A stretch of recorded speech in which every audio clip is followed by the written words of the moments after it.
Quis a benevolência do Dr. Marco Antônio Santos, ilustre presidente deste conselho, me fazer uma homenagem pela passagem de meus 90 anos. Na verdade, esta é a terceira homenagem que este CRO me faz, sendo uma na gestão Samir Najjar, com a honra ao mérito Adriano Magalhães Freire, e a outra na gestão Júlio César, com o coral Frederico Salles. Recebi ainda outras homenagens da Presidência da República, no governo José Sarney, que me fez cavaleiro da Ordem do Rio Branco, do governo do Distrito Federal, na gestão Joaquim Roriz, que me fez grão-mestre da Ordem do Mérito de Brasília, e na gestão Maria Abadia, que me conferiu o grau de cavaleiro da Ordem do Mérito Bombeiro Militar, Imperador Dom Pedro II. Finalmente, da Câmara Legislativa do Distrito Federal, que me tornou cidadão honorário de Brasília, por proposta da jornalista Simone de Moraes, apresentada pelo deputado Osni Derruri e aprovada por unanimidade pelo plenário desta casa.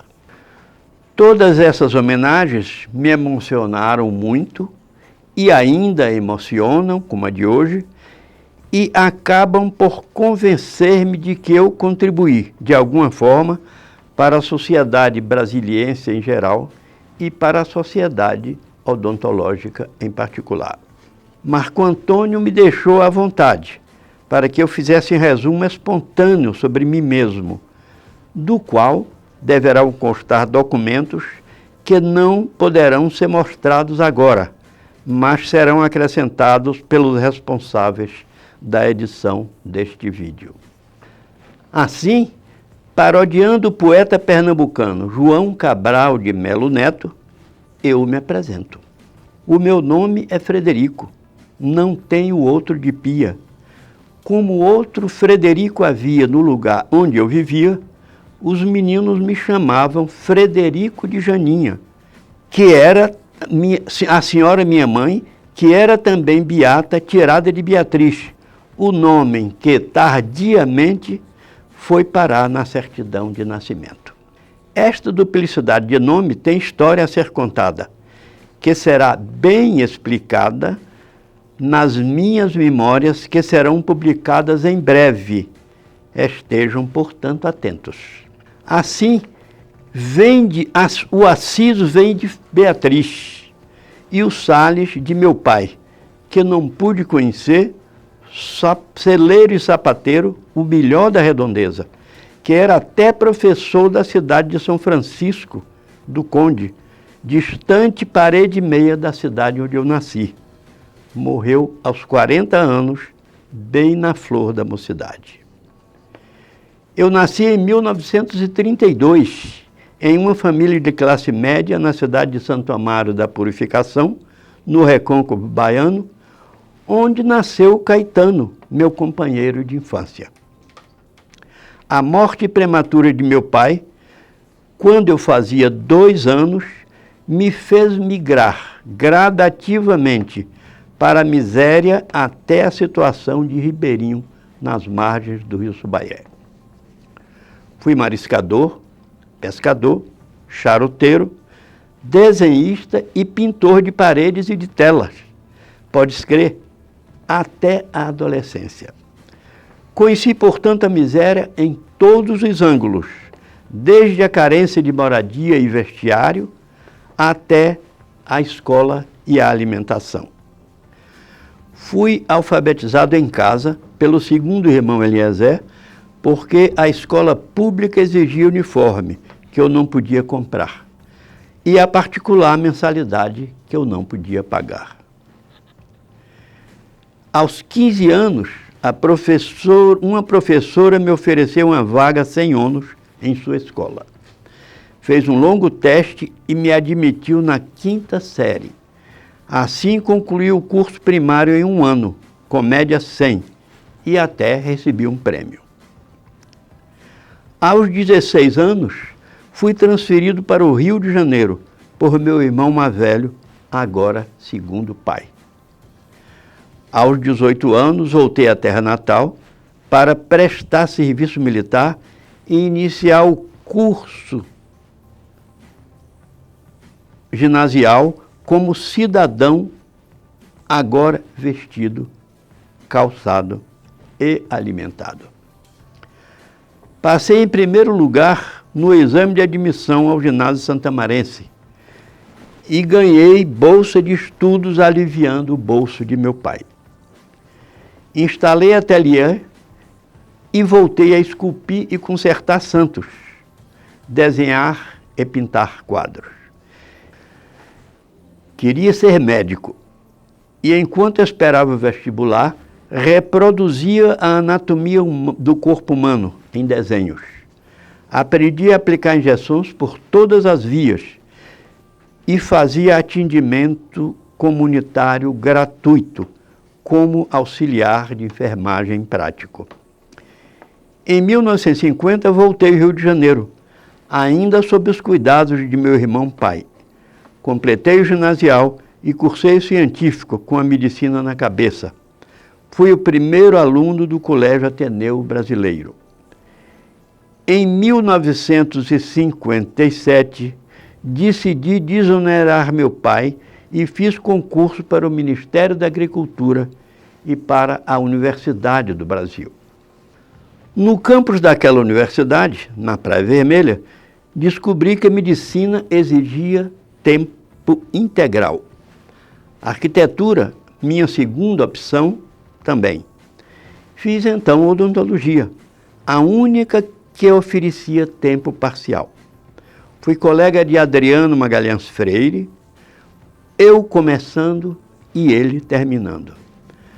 Na primeira aula de escultura dental, enquanto o professor Valdemar Cantizano distribuía desenhos a serem colocados em blocos de cera para iniciar a escultura de um incisivo central, esculpi o dente antes que ele chegasse à minha cadeira. Isso o impressionou tanto que ele me convidou para monitor de escultura dental, em substituição a Olímpio Faisal Pinto, que se despedia.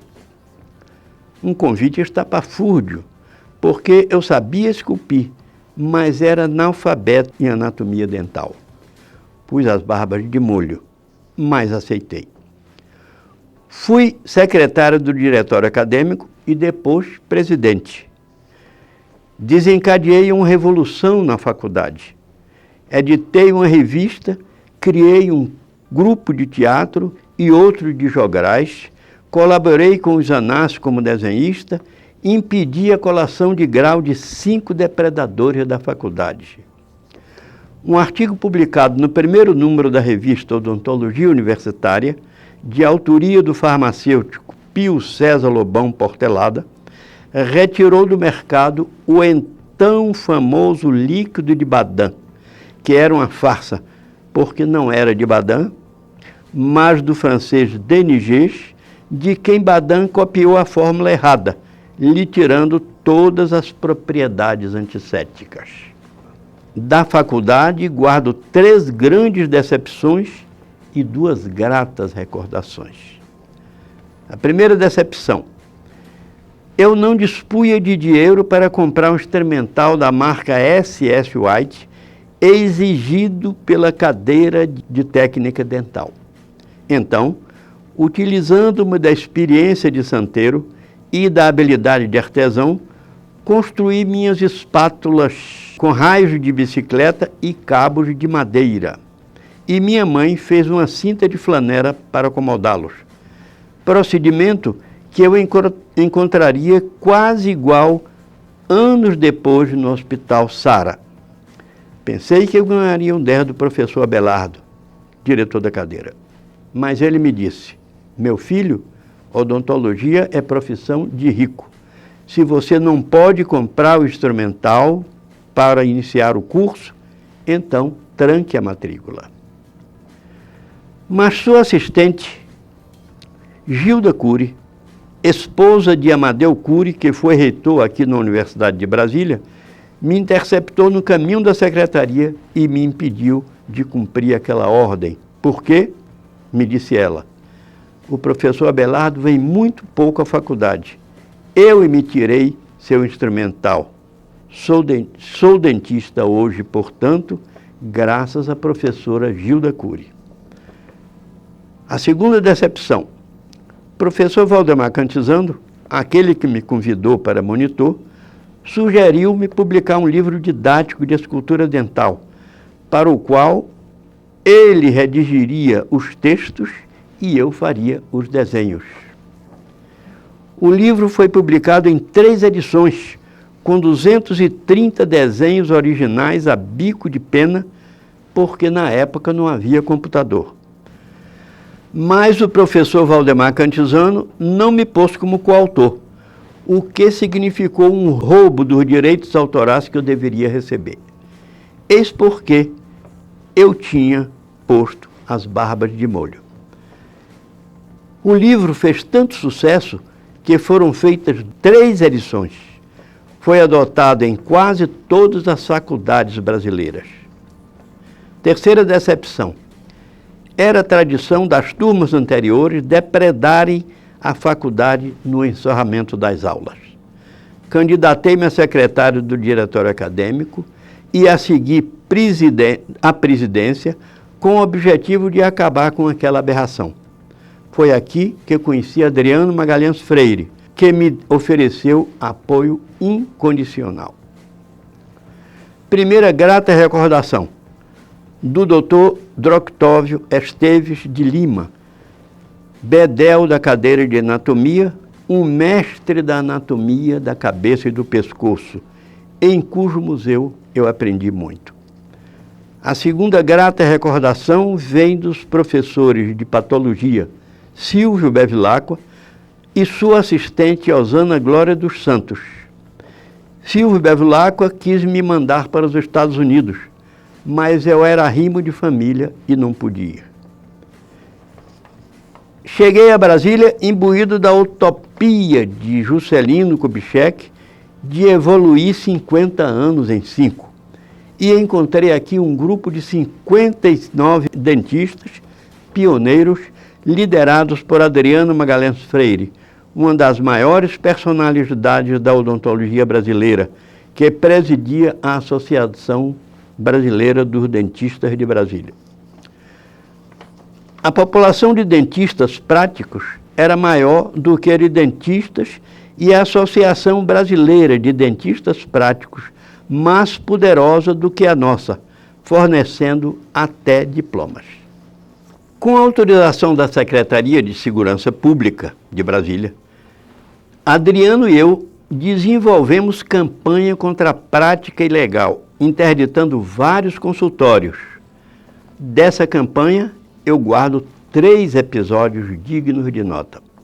O primeiro, interditamos em Taguatinga o consultório de um prático chamado Gerson Martins da Silva, que trabalhava em um consultório bem instalado e nos recebeu vestido de branco, falando a mesma língua e demonstrando inteligência fora da média e um raro autodidatismo. Eu o aconselhei e ele aceitou fechar a clínica aqui e fazer o curso de odontologia em Goiânia. Lá ele foi excelente aluno, presidiu o diretório acadêmico e deixou uma forte marca naquela universidade. 4 anos depois, Gerson me procurou para deixar seu endereço em Taguatinga e eu o aconselhei a mudar-se para o plano piloto, ao que ele retrucou, alegando que não tinha clientes em Brasília. Eu e Adriano lhe garantimos clientela e ele mudou-se para o Conjunto Nacional Brasília. Depois o Gerson cursou Direito no CEUB e retornou a Goiânia, tornando-se político e candidatando-se a deputado estadual com o apoio do caudilho Íris de Rezende. Durante a campanha eleitoral, sofreu grave acidente automobilístico que o levou à aposentadoria por invalidez. Gerson Martins da Silva é uma das mais importantes personalidades da odontologia brasiliense. No mesmo dia do episódio de Gerson, fomos interditar outro consultório. A história se inverteu. O consultório era um barraco de madeirite e papelão, com cerca de 30 metros quadrados, com um letreiro enorme em letras garrafais e desconexas que anunciavam dentista com N invertido. O barraco era dividido em duas partes por um lençol encardido. Na frente, o consultório com uma cadeira e equipo do século anterior, marca Ritter, em cuja mesa jazia uma seringa carpulli com agulha ensanguentada, um fórceps e um frasco com mertiolate. Atrás daquele lençol viviam o pobre coitado, a mulher e 6 filhos. O prático ficou espantado por ver 2 indivíduos vestidos de branco, eu e Adriano, e um policial, enquanto sua mulher, que estendia roupas no quintal, soltou um grito arrasador, pensando que o marido estava sendo preso. Saímos arrasados e eu sugeri a Adriano que aquela fosse a última blitz nossa. Nos engajamos então, como acervou, na campanha para aprovação do projeto que criava os conselhos de odontologia. Aos colegas que tiverem interesse em nossa história, eu lembro que em 1960, o Serviço Nacional de Fiscalização da Odontologia elaborou uma exposição de motivos, número 185, de 31 de agosto daquele ano, sugerindo à Presidência da República a criação dos Conselhos de Odontologia. O então presidente João Goulart submeteu o projeto ao Congresso Nacional, através da mensagem número 357, de 27 de setembro de 1960, a qual vinha se arrastando, como acontece com todos os projetos de interesse social. Nos engajamos então na campanha para aprovação daquele projeto. Eu e Adriano tínhamos muitos clientes, deputados e senadores, e montamos a estratégia para conquistá-los. Fomos à Comissão de Constituição e Justiça e de Saúde da Câmara dos Deputados, recebendo apoio de ambas. Uma surpresa, porém, nos aguardava na Comissão de Saúde do Senado Federal, presidida por um médico paraibano que recebeu a comitiva constituída por mim, Adriano Magalhães Freire, Maria Luísa Peixoto Passos Galvão e Roberto de Rezende Junqueira. Eu era o porta-voz da comitiva e assim que iniciei o discurso adrede preparado para justificar as razões da defesa dos direitos da profissão e dos males decorrentes da atuação de falsos profissionais, a maioria semi-analfabeta, o presidente externou mal-estar, em semblante angustiado, como se fosse ele próprio o dentista prático. Não resistiu e me interrompeu, dizendo: vejo que os senhores não conhecem o interior do Brasil. Esses homens são pessoas de bem, laboriosa, e prestam grande serviço ao sertanejo sofrido, que não tem acesso aos consultórios luxuosos da cidade. E são muito competentes, acrescentou. E para provar essa competência, sacou da boca as 2 dentaduras com os dedos polegar e indicador, ergueu-as acima da cabeça, oscilou-as de um lado para o outro e disse: estão vendo? Foram feitas por um prático. Finalmente, o projeto foi aprovado e sancionado no dia 14 de 4 de 1964 e o CRO instalado no dia 25 de 8 de 1966 na biblioteca do 1º Hospital Distrital de Brasília. Fui secretário da 1ª diretoria e presidente da 2ª diretoria. Por sugestão de Adriano, os 10 primeiros colocados na votação para eleger a 1ª diretoria do Conselho receberam os números de 1 a 10. Por isso, Adriano é o número 1 do Conselho e eu sou o número 2. O CRODF funcionou no 8º andar do Ministério da Saúde por mais de 2 anos, na mesma sala 2, onde funcionava também o Conselho Regional de Medicina. Nosso primeiro grande feito foi ajudar o Conselho Regional de Medicina a caçar o diploma do famoso falso médico Alfredo Ribeiro, que exercia a medicina amparado por decisão judicial. Foi o CRODF que desmascarou a decisão da Justiça e levou Alfredo Ribeiro a deixar Brasília. Dr. Alfredo Ribeiro era um falso médico que chegou a Brasília para compor o corpo clínico do primeiro hospital distrital, com diploma conferido pela Faculdade Universitária do Rio de Janeiro. Fazia parte da fina flor da sociedade médica e chegou a atender o presidente Juscelino no pronto-socorro. Na verdade, era representante de laboratórios farmacêuticos e casado com uma técnica de enfermagem. Tinha, portanto, intimidade com o ambiente hospitalar e conhecia os medicamentos que representava. Assim, ele conseguiu manter-se no hospital distrital por longo tempo, até que a Secretaria de Saúde desconfiou e fez uma investigação dos diplomas, descobrindo que seu diploma era fornecido pela Faculdade Universitária do Rio de Janeiro, que não existia. Alfredo Ribeiro foi demitido e entrou com uma ação judicial contra a Fundação Hospitalar, obtendo ganho de causa, pasmem, e instalando consultório no setor comercial sul. Chegou ao nosso conselho um cidadão para inscrever-se e verificamos que o diploma dele era igual ao do Alfredo Ribeiro. Eu e Adriano montamos uma estratégia para adiar o registro até que descobríssemos o endereço da empresa que fornecia aqueles diplomas. Eu conheci a história de um grande jornalista do Rio de Janeiro, de minha intimidade, que não conseguia aprovação no exame do Detran para tirar a carteira de motorista. E um colega seu lhe aconselhou a procurar um serviço que fornecia tais carteiras em Niterói. Como ele era advogado, a secretária confundiu o pedido dele e lhe forneceu um diploma de advogado, e não a carteira de motorista. Desconfiamos que aquele endereço poderia ser da Faculdade Universitária do Rio de Janeiro e mandamos o bedel do CFO perguntar quanto custava um diploma de dentista. A resposta foi 5.000 cruzeiros novos. Aquele era o endereço da Faculdade Universitária do Rio de Janeiro. Informamos então ao falso dentista que para inscrever-se no CRO era necessário submeter-se a uma prova.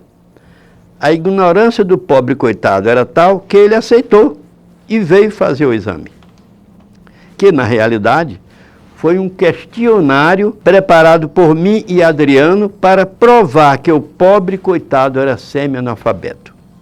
O resultado foi humorístico. Entre os episódios mais engraçados da prova estão as respostas e algumas perguntas improvisadas em que descobrimos a ingenuidade do personagem. Eu lhe perguntei, que matérias o colega estudou no primeiro ano da faculdade? E ele respondeu, geografias e matemáticas. Adriano perguntou, sua faculdade fica localizada na Gávea ou no Pão de Açúcar? E ele respondeu, na Gávea. A única coisa que ele se lembrava é que havia um coronel que era professor. A polícia fez uma busca no endereço, comprovou o que já sabíamos.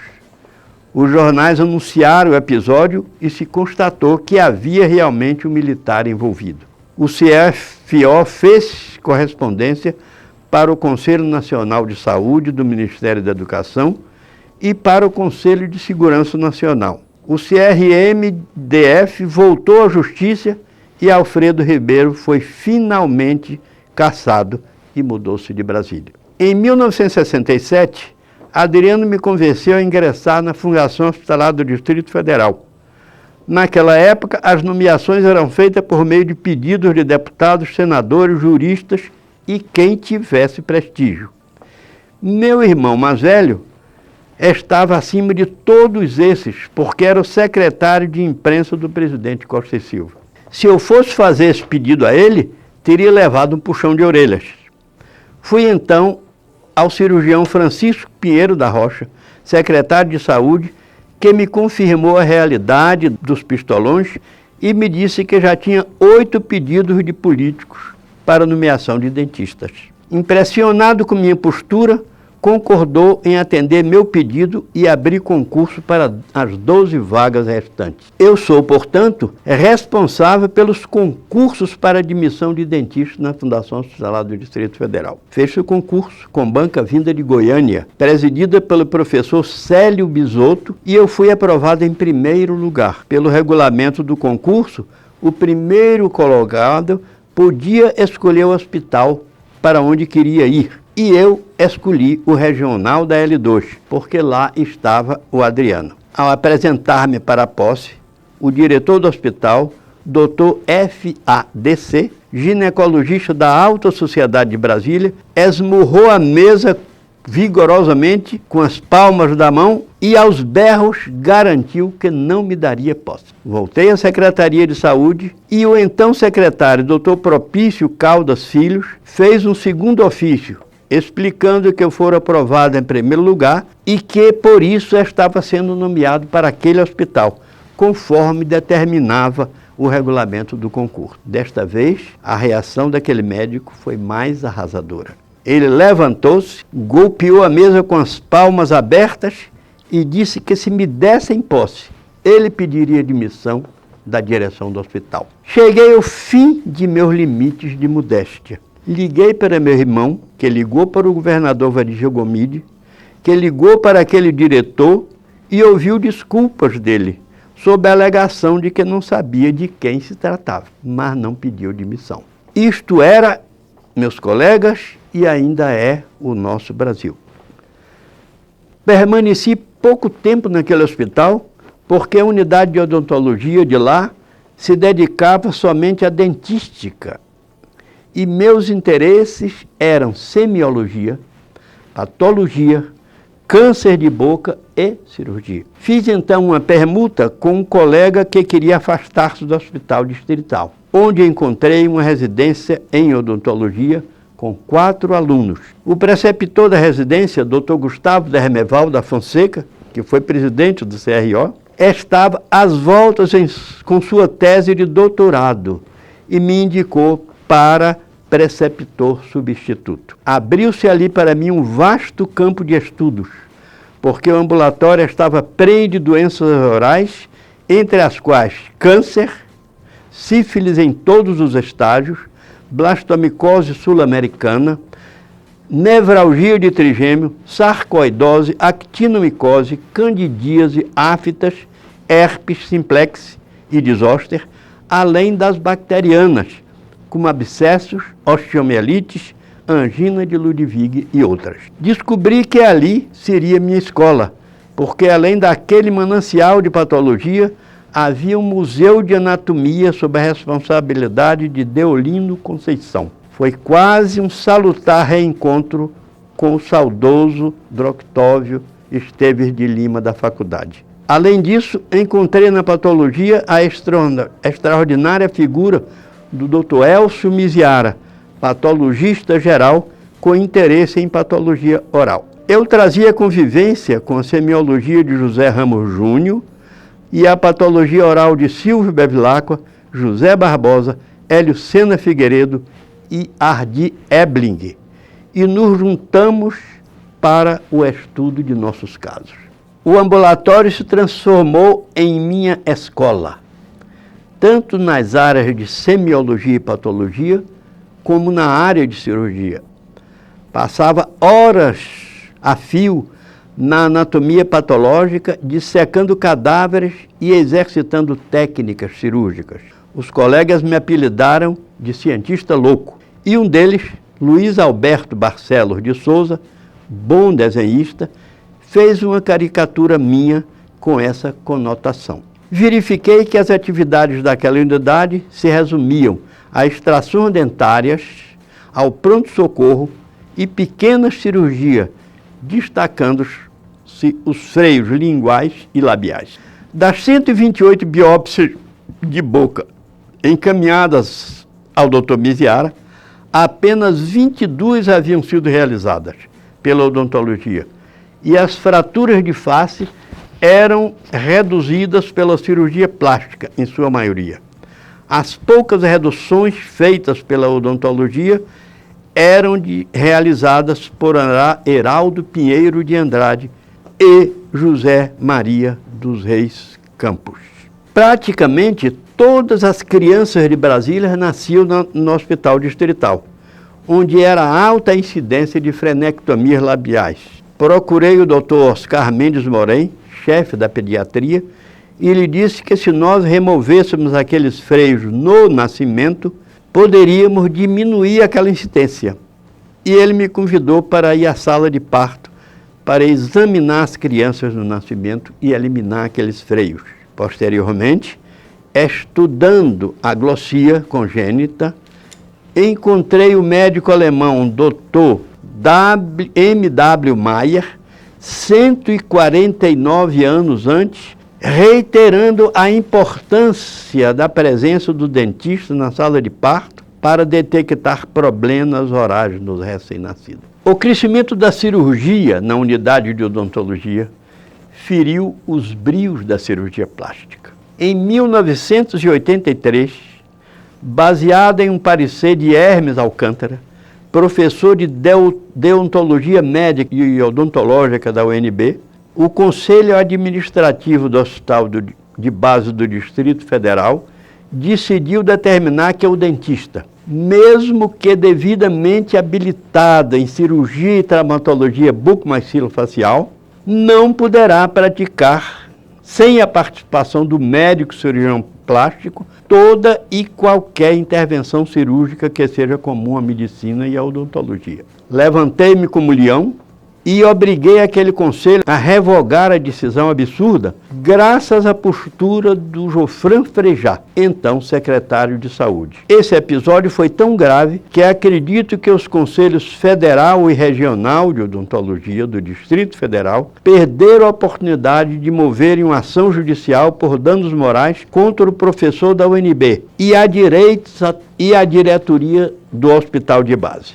Em 1970, fui contratado pela UNB para integrar o grupo de trabalho para a elaboração do primeiro curso de odontologia da Universidade de Brasília. A seguir, fui professor convidado por aquela universidade para ministrar aulas para os alunos do primeiro ano da Faculdade de Medicina. Em 1974, fui contratado pelo Hospital Sara para consultor de odontologia. No mesmo ano, fui convidado pelo patologista Humberto Torlone, diretor da Divisão Nacional de Câncer do Ministério da Saúde, para integrar o grupo de professores responsáveis por uma campanha de esclarecimentos sobre prevenção do câncer bucal, tendo feito palestras na maioria das capitais brasileiras, atingindo a população de mais de 5.000 profissionais das áreas de odontologia, enfermagem e medicina. Esse convite aconteceu depois que o Dr. Humberto Torlone assistia a uma palestra minha na ABODF sobre o mesmo tema. Em 1976, Dr. Torlone me convocou para integrar o grupo de trabalho de professores responsáveis por um amplo programa de combate ao câncer bucal, denominado CABU, com uma abrangência muito maior do que o primeiro. Em 1978, fundei a Associação de Combate ao Câncer de Brasília, com o objetivo de construir um hospital de câncer nesta capital. Esta fundação contou com a participação de um grupo de médicos e dentistas da Associação de Combate ao Câncer do Brasil Central, onde se construiu o Hospital Hélio Angotti, naquela cidade, e onde eu fiz residência em câncer bucal. No mesmo ano, eu fui admitido na Sociedade Brasileira de Cancerologia como membro efetivo. Ainda no mesmo ano, viajei para os Estados Unidos, para a Universidade do Texas, onde fiz um curso por indicação dessa sociedade, Atualização em Câncer. Em 2009, a mesma Sociedade Brasileira de Cancerologia me concedeu o diploma de honra ao mérito. Em 1983, fui contratado pela Faculdade de Odontologia de Anápolis como professor de semiologia.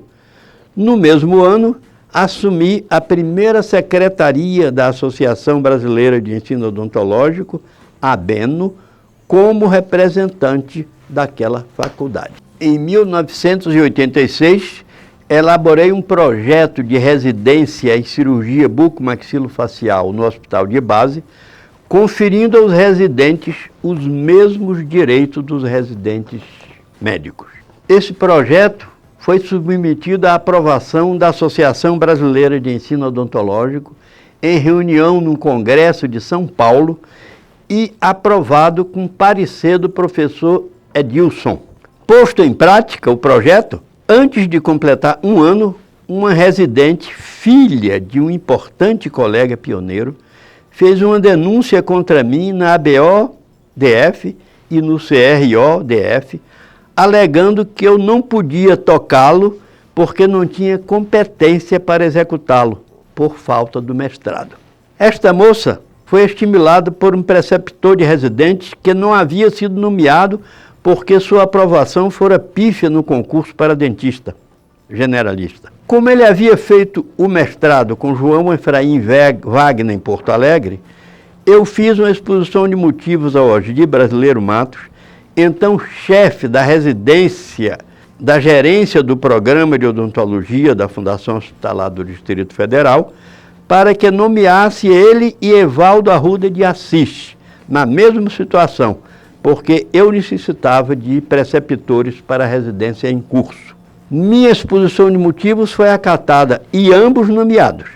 Decepcionado, eu transferi os residentes para o Hospital Sara, onde instalei um curso de cirurgia maxilofacial e ortognática que se tornou famoso, recebendo pacientes de todo o Brasil e da América Latina, que produziu profissionais extraordinários, como o professor Jorge Faber, uma das maiores autoridades do mundo em ortodontia, professor Malto Fonseca Galvão, hoje médico, professor de deontologia médica da Universidade de Brasília, Marcos Anchieta, mestre em engenharia biomédica e fundador, comigo, da empresa Artes Tecnologia, que se dedica à tecnologia de prototipagem rápida, hoje mais dedicada à área médica, para a qual desenvolvemos navegadores cirúrgicos, aspiradores ultrassônicos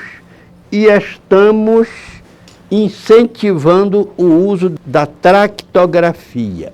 Além desses, ainda incluo a colega Samara Duetti, que hoje está fazendo o doutoramento na UNB, e Denise Loureiro, excelente profissional que tem honrado muito nossa profissão. Em 2001, pedi demissão do Sara. Publiquei 10 artigos em revistas internacionais, isoladamente ou em parceria com profissionais de Brasília e da Universidade Estadual da Califórnia, nos Estados Unidos, sobre reconstrução de calota craniana e aglossia congênita, um dos quais, o de 2008, sob o tratamento de uma paciente de Brasília, teve uma grande repercussão internacional e nas mídias escrita, falada e televisada, que me projetou internacionalmente. Desses artigos, o de 2008, sobre a paciente de Brasília, publicada na revista Oral Surgery, Oral Medicine, Oral Pathology e Oral Radiology, já tem 62 citações.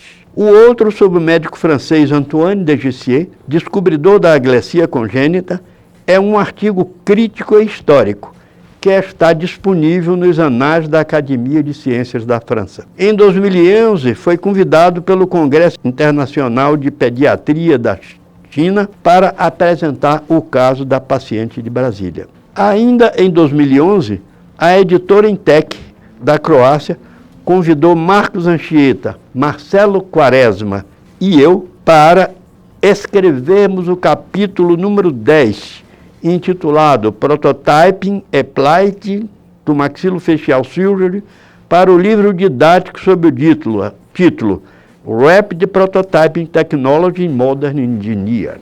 Eu e Anchieta fomos os primeiros cirurgiões de Brasília a utilizar modelos de prototipagem rápida em cirurgias. E acredito porque temos sido os únicos. Com isso, conseguimos fazer alguns milagres em cirurgia ortognática, como esses que constarão das ilustrações. Para finalizar, informo que sigo firme e ainda com muita disposição, fechando a publicação do primeiro volume de minhas memórias e planejando minha defesa de tese de doutorado na UNB, que espero venha a ser acolhido pelo curso de odontologia que ajudei a criar naquela universidade. Para finalizar, renovo meus agradecimentos ao atual presidente deste CRODF e deixo registrado meu elogio pela postura que ele vem adotando em relação à verdadeira finalidade dos conselhos. Fiquei bem impressionado com o que ouvi na conversa que tivemos alguns instantes antes em relação à finalidade dos conselhos profissionais. Os atuais cursos de odontologia que estão proliferando em Brasília são verdadeiras gambiarras fornecedores de diplomas. Acredito que o jeitinho brasileiro encontrou a fórmula para a legalização dos práticos. Esses meninos que estão se formando agora são, na verdade, práticos de odontologia diplomado. Deixo aqui um conselho ao Dr. Marco Antônio dos Santos, o de mirar-se nas figuras de Adriano Magalhães Freire e José Ribamar de Azevedo, os dois mais importantes presidentes deste conselho. Tenho dito.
Olá pessoal, nesse dia 25 de agosto, o Conselho Regional de Odontologia completa 56 anos de fundação.